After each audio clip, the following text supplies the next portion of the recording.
अन्न रसूलल्लाह सल्लल्लाहु अलैहि वसल्लम क़ाल मन साम रमज़ान सुम्मा अतबाहु सित्तम मिन शव्वाल कान का सियाम दहरे।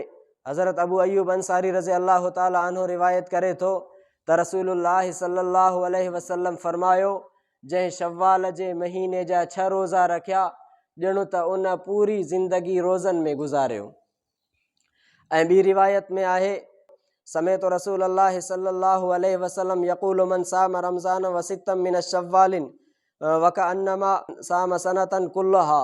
हज़रत अबू अयूब अंसारी रज़ी अल्लाह ताला अन्हु जी ॿी रिवायत आहे त रसूलुल्लाह सल्लल्लाहु अलैहि वसल्लम फरमायो जंहिं शव्वाल जे महीने में 6 रोज़ा रखिया ॼणु त उन सॼे साल रोज़ा रखिया।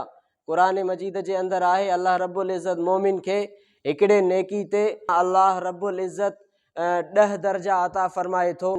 यानी हिकिड़ो माण्हू 3 ॾींहं रोज़ा रखिया उनजो उहो अजुर उनखे मिलंदो, जेको शव्वाल जे महीने में 6 रोज़ा रखिया उहो अजुर उनखे अलॻि मिलंदो।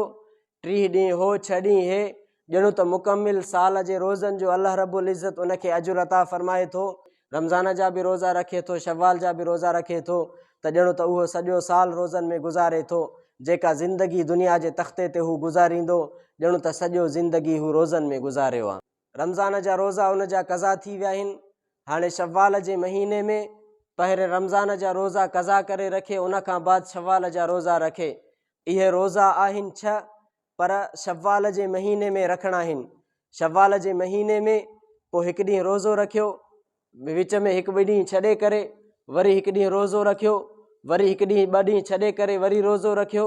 जे ईअं माना हिन ई महीने जे अंदरि 6 रोज़नि खे मुकमिल करे या हिकु जाइ ते ईद उल फितर खां बाद मुसलसल 6 रोज़ा हिकु जाइ ते रखे बि रखी सघे थो। जेकॾहिं हिकु जाइ ते रखी नथो सघे मजबूरी जे करे अलॻि अलॻि रखे थो, उहे 6 रोज़ा इन शव्वाल जे महीने में उनखे रखणा आहिनि।